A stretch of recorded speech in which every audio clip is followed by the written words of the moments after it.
Hello, everyone. Rain and Fryevia have launched. They have dropped. They are live. And the question on everybody's mind is, who's better? And what do they do? And of course, we all know Rain is a magic tank, but Fryevia might just be able to outperform him. And that's the question we're trying to answer today, is which unit is better and which unit is going to be best for you in your situation. And of course, I'm going to do my best to help you guys answer that question. This is going to be a deep analysis video. So if you like numbers, great, because I'm going to throw a ton of numbers at you guys. I hope that you're ready. Hello, everyone. Welcome back to House Goz. My name is Norgoz. I'm going to be taking you through the War of the Visions analysis today. If you like the way we deliver content, please do us a favor. Give us a thumbs up, like, subscribe, come back and see us again, especially if you've been watching our content for the last couple of weeks. Why haven't you subscribed already? It's free. Come on. What are you doing? What are you doing? So seriously, guys, we really appreciate you stopping in, and we do value your time. So let's get into the deep dive and the analysis of the units here. We're going to start with Rain, and I'm going to throw you some numbers here with Rain. The thing about Rain is that he does, some of the pros for Rain is that he does have a ability, and this is what I really, really like, is that he has an ability, he has a buff. Astral Guard will allow you to decrease incoming damage by 30% for 3 turns. That's great. And on top of that, it does increase his hate, his enmity. So he's going to be, as a tank, he doesn't have to be in range to hit anybody, which I think is I really think that that's a concept that, to me, is a little odd with the way that hate functions in Final Fantasy Tactics. Or, I'm sorry, in Final Fantasy War of the Visions. So I like the idea of being able to have these self buffs. Warrior of Light gets something similar as well. In the near future, he does have a self buff that raises his stats and increases enmity at the same time. And I think that's really going to set some tanks apart, because it doesn't matter how much mitigation you have, it doesn't have how much damage reduction you have, if you're not getting hit and you're not getting focused. So that's something to take into consideration. Some cons for Rain is going to be, if you don't get his Crimson Saber, he's not going to deal nearly as much damage. Remember, his Crimson Saber is going to be at the 15th floor, not the 20th floor. It's actually on the 15th floor of the tower, and Global and JP was on the 20th. So they took the feedback from the JP side and decided that for Global, they needed to drop it down a few levels. And I think that 15 is pretty reasonable. I think a lot of players are really going to have access to the Crimson Saber. The Crimson Saber, when fully awoken, maxed out, all that good stuff, is going to have an additional chance to lower defense by, I believe it's 20%, and then the it's going to add 15 slashing attack on it. So it's effectively going to have, it's effectively as if you're getting a +5 greatsword, just with less attack than something like the golden greatsword would have. So without further ado, though, so Rain has 40% magic resistance non-buffed between his 15% right here in his base resistance. He's also going to get an extra 15% with Mage's Protection, which is a passive buff. So he's going to be sitting pretty at 14%, just going straight into the fight. Doesn't sound bad, right? He's going to get the 30% damage reduction on top of that. Again, pretty nice, because it's also going to increase his enmity in the same turn. You don't have to take a second turn to either generate enmity, or you don't have to prioritize, like, oh, I think I need to make sure I take damage reduction this turn because I'm close enough. Maybe they'll target me anyway. And of course, if you have the Vow of Love card, that's going to eliminate some of the guesswork, I think, with that initially. So if you need an extra turn, you can just throw the Vow of Love card on either of these units if you're going to be using them as a tank. And it'll actually take some of the guesswork out of that for at least the first couple, two or three hits. So he does have Undermine, which makes him a really good debuffer, a really good support in that sense. He's gonna, like I said, he's gonna be able to deal solid damage, not top tier, but solid. It is on the magic side, and he is gonna get Undermine, which is gonna be debuffing attack, magic, defense, and spirit. If you really wanted to have some other options for support, you could roll Red Mage if you're not going to have him be, if he doesn't need to tank for magic or whatnot. He can Cure, he can Esuna, he can use Fyra and Jamming Thrust. Jamming Thrust is actually give him an extra range for his abilities, so that's going to be pretty nice as well. But Knight sub-job's not really going to give it much. The only thing you're getting from the Knight that you're not getting really from others is a self-heal for up to 20%. You're going to get the speed break, and then you're going to get the AP break. So those are all things that you can get in other forms, in other ways, through your party or otherwise. So I really foresee, like, both of these roles, both these jobs, both these guys, both these units are going to be, I don't know, how many more times are you going to say that, guys? Both what? Both this, both that. You can get with this, you can get with that. they're both going to be locked into their main job as their sub job if they're going to be used as tanks, because their enmity abilities are locked in to their main job, but on the sub job category. So anybody who's new to the game, who's seeing this, who's brand new, if you didn't know, you don't get all of your main job abilities. You are limited to the first couple, and then the last few in your tree. You'll be able to see they'll have like a little bracket around the icon in their ability board that'll determine these are the ones that you keep regardless of what your sub job is. However, some of those main job abilities are on the sub job side, and that's what these are. So his Undermine and his Astroguard are on the sub job side of it. So on the flip side, Fryevia, both of which are going to have about a 3,000 HP, even with their passives and everything else. However, one thing I wanted to point out before I go into Fryevia is Rain's stats. He has negative 30% to striking resistance, although he does have good resistance elsewhere. Neutral to slashing, 5% to piercing, 15% to missile. It's pretty decent. It's not bad. Fryevia, on the other hand, it's still also not bad. Only negative 5% or plus 5% to all physical types, but then 15% on the magic side. So with her skills, however, she gets a bonus of 24% to magic resistance. So she's going to go into the fight with more damage resistance to magic than Rain does right off the bat. So she's going to be sitting at 49%, whereas Rain is sitting at 40%. The bonus to Rain is that Rain goes into the fight with 23 additional spirit, whereas Fryevia doesn't. So that's going to kind of compensate for the difference, maybe even make him a little bit stronger there. However, once Fryevia is able to take 1 or 2 turns, that changes. So if you put a Vow of Love card on your Fryevia, you go into the battle, you got 49% magic resistance. You go into the battle, you're going to buff up with your magic resist, and that also is a group buff. It's a cross group buff, so it can also buff your party. So that's another thing to take into consideration. So either of these units can be a support in that sense to help other party members resist better, or you could take your Fryevia in with your Rain or another unit that has resist magic, and also basically take the difference out between Rain and Fryevia by putting up the magic resist buff. I believe Ramza gets a form of this in some way, shape, or form, but it may not be I don't know the exact percentages offhand for that. So, magic resistance, 38%.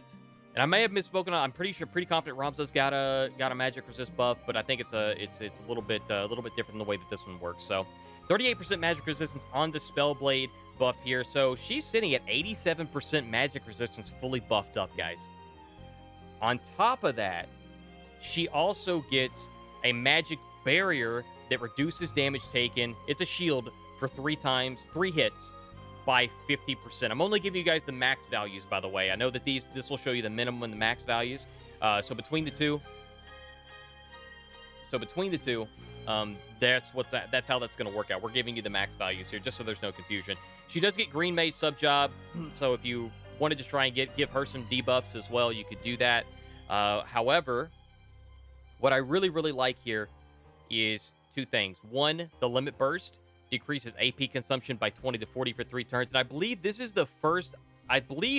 Somebody can correct me if I'm wrong here, but as far as I know, between Global and JP, this is the first of its kind. It decreases AP consumption by 20 to 40, and I believe that that's going to be basis points per percentage. So I believe that's 20 to 40% of your AP for your additional abilities for the next 3 turns is going to get cut. So she can cast maybe some more abilities, maybe an extra 2, one, 2, maybe 3 attacks or abilities depending on what's going on, which is pretty nice. And here with the White Mage sub, she does get Asuna, Cura, Cure, Protect, Raise, Shell, Curata, and Full Life. It is important to note she does not get Holy. She does not get Holy. But the good thing about this is that just like Salir, this makes her can make her a great support / damage dealer. The only difference is that Salir's going to have more ranged attacks, whereas Fryevia is going to kind of require you to get up really close, minus Taunting Spell. She's got very limited range, so that's a really big con against Fryevia. But the big plus is that she gets 87% magic resistance fully buffed.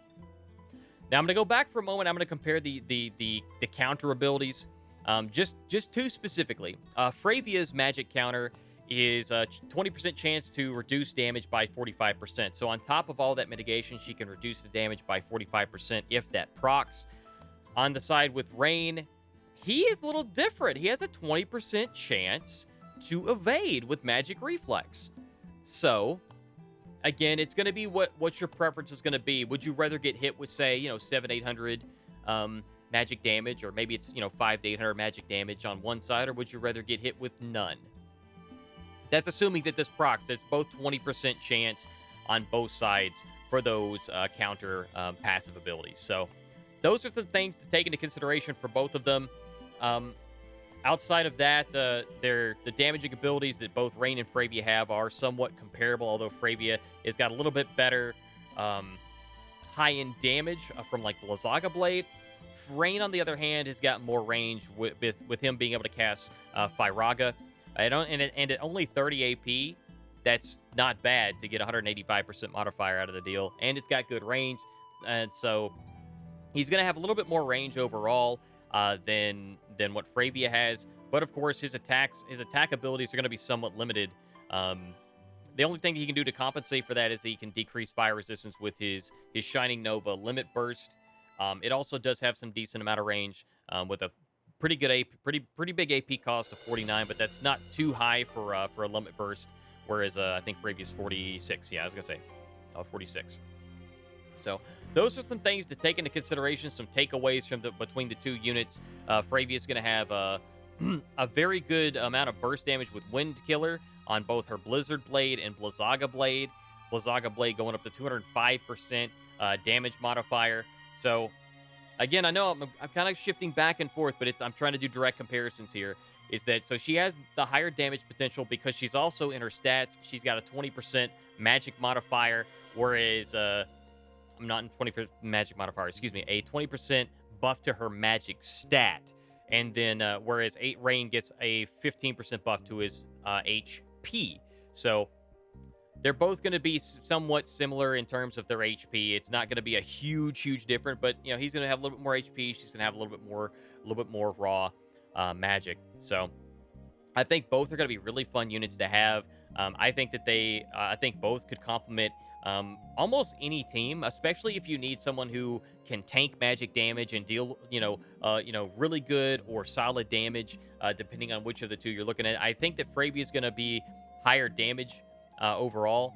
Rain is going to have, however, that ability to have, cast that Fryraga, that spell from afar, whereas Fryevia needs to get in really close. That's a huge con against the character, but she's going to just completely destroy win units. And if you get up close to a Yerma or a Lucia, just say bye-bye. All right, so we've talked a lot about Rain and Fryevia. What about these other units that I wanted to talk about? So I want to talk about Whisper, Little Leela, and Dario, who is still in JP, who is coming out soon. And I'm going to talk about these units in comparison, just to kind of give you an idea about what it is that how they compare as tanks. So Whisper, well, she has a little over half. She sits in around 1,700 HP. Little Leela also sits in around 1,700 HP, and Little Leela's an SR unit, so she's going to be easier to level. Dario is about 2,300 HP. All of these units have one thing have one thing in common, is that they all have Spellblade. They're either Spellblade main or subjob. Whisper has 35% with her master ability, 35% to all resistances. I'm sorry, 30%. And if she has a Trust Master reward, it's 35%. So before somebody corrects me in the comments, it's 30% damage reduction, and then an extra 5% if she has her Trust Master reward. So that's really good stuff. With her skills and abilities and everything, she's going into the fight straight up with 40. We're sitting at 42% magic resistance. And fully buffed, she's going to be sitting around 80% magic resistance, and she's going to have 8 Spirit to go along with that. She's going to have very similar abilities in the Spellblade category as the others do, but she's got Night as her main job, so she can kind of fill some of the similar roles that Rain can in terms of debuffing. She's going to have Trinity Break at all times. She's going to also have AP Break, TP Break, as well as Power Break and Divine Healing, so she can heal herself for a little bit. But she's mostly going to be Spellbladers or subjob if you're trying to tank. But those are all, and of course she does have Light Killer for her blades. It's all dark based. So she's got Light Killer on Dark and Darka Blade. She can deal some respectable damage. So like I said, she's not going to be top tier, but she's going to deal some respectable damage which is pretty nice.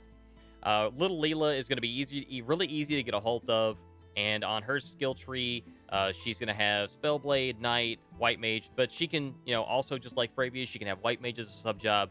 But like I said, just mainly just kind of taking a look at these in terms of what they've got in comparison, as far as the tankiness goes. I've kind of talked about the stats. The one other thing I wanted to mention is Dario has 10 spirits. That makes him, a little bit in comparison, but Little Leela's at 27%, Dario's at 17% magic resist, and respectively, we've got Little Leela at 65% buffed resistance and 55% buffed resistance for Dario. So that's a comparison there. Now, while Whisper has a lot less HP, she has that resistance, so it allows her to get built for multiple situations. You could do the same thing with, with any of her damage resistance builds, and that's not even including any cards and whatnot that you put on these characters. You can put the Snow White Guard on any one of these characters and increase, missile resistance, slashing resistance if they need that for the situation. You can put on, anything. You can put on cards that have, plus magic resistance and so on and so forth that can help with those types of situations. That will or plus spirit that will help with those types of situations if you're in dire need. But I think for the most part, if they're your tank, you're putting the Vow of Love card on. That's pretty much been decided. That's pretty much your go-to. But with Rain, I don't see a need to actually put that on in PvE. But for PvP situations, clearly you're not going to use that card. It doesn't make any difference. Hate doesn't help that player target you. It doesn't matter. None of that matters. So if you're in PvP, it's not going to matter. One thing I did want to also point out here before we close out is, as far as resistances go, Fryevia has 50% paralysis resistance, and paralysis is one of the toughest or one of the most effective status effects to put on someone in the game. It is it's not gonna completely take them out of the fight, but it does have a chance of rendering them completely inoperable in every turn. Not just moving or acting, but both. They will force them to skip their turn. They won't be able to do anything. So it's one of the better status resistances that we have. If you're and if she's got 50% resistance to it, that's going to help with being able to prevent that from being landing on her. So all things to take into consideration here. Hopefully that helps you guys out. What do you guys think? Are you going to pull for Rain? Are you going to pull for Fryevia? What do you think is going to be the better unit between the two, and why? Specifically, why? And if there's any other information that you would like to hear about I didn't cover here, let me know in the comments below. I think I've covered everything that I personally care about, and hopefully this has helped you guys answer that question again, which you think is going to be the better unit and what roles you might see them play as. These are all things that they can do. I'm not saying that they're going to be the best units, and I should have led with that. I'm not saying they're going to be the best units for all of these roles that they can fill.